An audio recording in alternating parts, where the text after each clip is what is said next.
जय श्री राम। आज मैं माता अनुसुईया की कथा तप की शक्ति और महिमा के बारे में चर्चा करूंगी। प्रकृति का नियम है कि जो तप करेगा, परिश्रम करेगा, उसे शक्तियाँ प्राप्त होंगी। फिर चाहे वो स्त्री हो या पुरुष हो या देव या दानव या किसी भी वर्ण का अनुसरण कर, एक साधारण मानव तपस्या और कर्तव्य परायण से कितना महान, साधारण और शक्तिशाली बन सकता है। ये माता अनुसुईया, श्रवण कुमार, महर्षि विश्वामित्र, देवी सावित्री, राजा हरिश्चंद्र आदि महान विभूतियों से पता चलता है। महर्षि विश्वामित्र ने अपनी तप की शक्ति से न केवल एक अलग स्वर्ग लोक की रचना कर डाली, बल्कि 3 उच्च शक्तियों की संगम माता गायत्री को भी प्रकट किया। स्वयं भगवान विष्णु ने अपने मनुष्य अवतार में महर्षि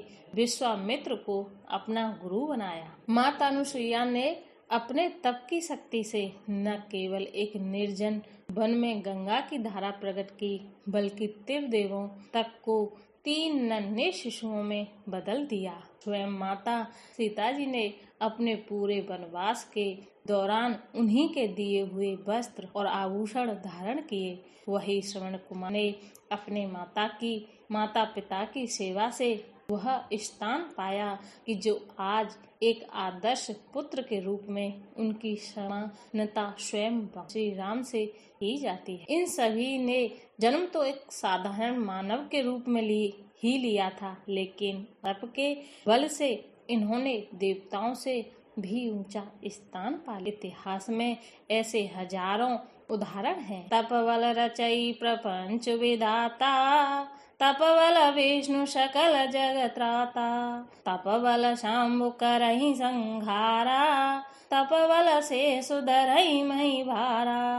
अर्थात तप के बल से ही ब्रह्मा जी संसार की रचना करते हैं और तप के बल से ही श्री विष्णु सारे जगत का पालन करते हैं। तप के बल से ही भगवान शिव रुद्र रूप से जगत का संहार करते हैं। तप के बल से ही शेष जी पृथ्वी का भार धारण करते हैं। माता अनुसुईया प्रजापति कर्दम और देव हूति की पुत्री और अत्रि मुनि की पत्नी थी। अनुसुईया जी के पतिव्रत धर्म और तप की महिमा अपार है। तप की परीक्षा समय समय पर होती रही है। एक समय चित्रकूट और उसके आसपास के देशों में भयंकर अकाल पड़ा और वहां 10 वर्षों तक वर्षा नहीं हुई। उस समय महर्षि अत्रि अपनी पत्नी अनुसुईया के साथ चित्रकूट में रहने के लिए आए थे। तब जैसे ही उन दोनों ने देखा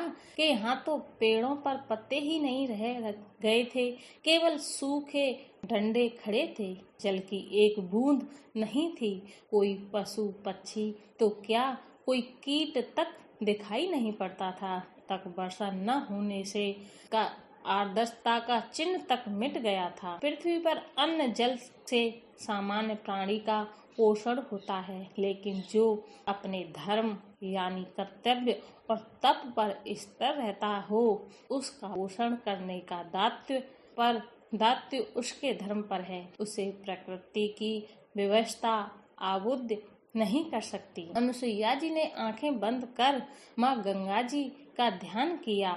मैं तुम्हारा आह्वान करती हूँ, हे सुरसरी अनुसुईया तुम्हें पुकारती है, पधारो माँ, इन निर्जन प्रदेश को जल दो। जैसे ही माता अनुसुईया ने गंगा जी से प्रार्थना की, तो फिर जैसे ही अनुसुईया जी अपनी आंखें खोली, उन्होंने देखा कि वे जहाँ खड़ी हैं उनके आसपास से गंगा जल की धारा फूट निकली है। गंगा जी की यही धारा चित्रकूट में पवित्र मंदाकिनी नाम से प्रसिद्ध है। इसके बाद देवलोक तो क्या, कैलाश, ब्रह्मलोक और वैकुंठ लोक तक देवी अनुसुईया की यशो गाथा गूंज उठी। ब्रह्मा महेश ने भी उनकी वंदना की। इस पर देवी पार्वती, महालक्ष्मी जी और माता सरस्वती को देवी अनुसुईया जी से कुछ ईर्ष्या हुई। तीनों ने अपने अपने पतियों से देवी अनुसुईया जी की परीक्षा लेने का आग्रह किया। तीनों देवियों के आग्रह पर ब्रह्मा, विष्णु, महेश देवी अनुसुईया की परीक्षा लेने के लिए सहमत हो गए। क्या त्रिदेवियों के अंदर भी अहंकार और ईर्ष्या का भाव आ सकता है? नहीं। विश्व की सभी नारियों को पति व्रत धर्म की शक्ति और शिक्षा तो इन त्रिदेवियों से ही मिलती है, जो जगत की सबसे बड़ी शक्तियां हैं, जो स्वयं में सर्जन, पालन और संहार की संपूर्ण व्यवस्था हैं। उनमें ईर्ष्या जैसा क्षुद्र भाव आएगा ही नहीं। वास्तविक यह ईर्ष्या नहीं थी। किसी भी व्यक्ति को संसार में सर्वश्रेष्ठ यूं ही तो नहीं माना जा सकता। न जीवन की कोई भी सबसे बड़ी उपलब्धि बिना कठिन परीक्षा के नहीं मिलती है। उपलब्धि जितनी बड़ी होती है, परीक्षा भी उतनी ही कड़ी होती है। त्रिदेवियों की जिद के पीछे परीक्षा का विधान था, न कि देश। त्रिदेव जानते थे माता अनुसुईया के सत्य को, उनके सतीत्व को, उनकी तपस्या को, उनके पतिव्रत को, और इसलिए लेने गए थे उनकी परीक्षा। भगवान हर किसी की परीक्षा नहीं लेते, क्योंकि उनमें बैठने की योग्यता हर किसी में नहीं होती। भगवान शिव, विष्णु और ब्रह्मा जी महर्षि अत्रि के आश्रम में पहुँचे। उस महर्षि अत्रि फल आदि लेने के लिए वन में गए हुए थे।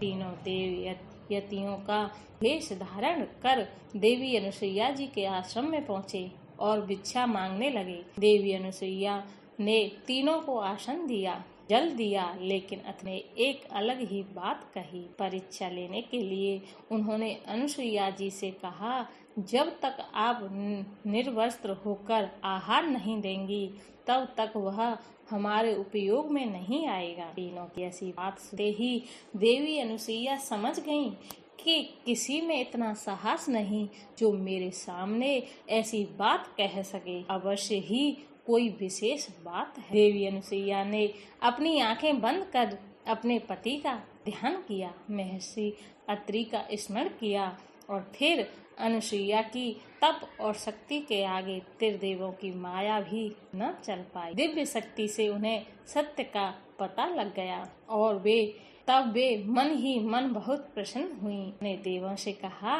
जैसी आपकी इच्छा, तुम तीनों नवजात शिशु बन जाओ। ऐसा कहकर अनुसुईया ने हाथ में जल लेकर तीनों देवों पर छिड़क दिया। देव उसी समय 3 नन्हे शिशु में बदल गए और किलकारियां मारने लगे। को देखकर माता अनुसुईया जी अत्यंत प्रसन्न। आखिर उन्हें त्रिदेवों की माता बनने का गौरव जो मिल रहा था। उन्होंने तीनों को अपनी गोद में बिठाकर उन्हें दूध पिलाया और झूले में डालकर प्यार से सुला दिया।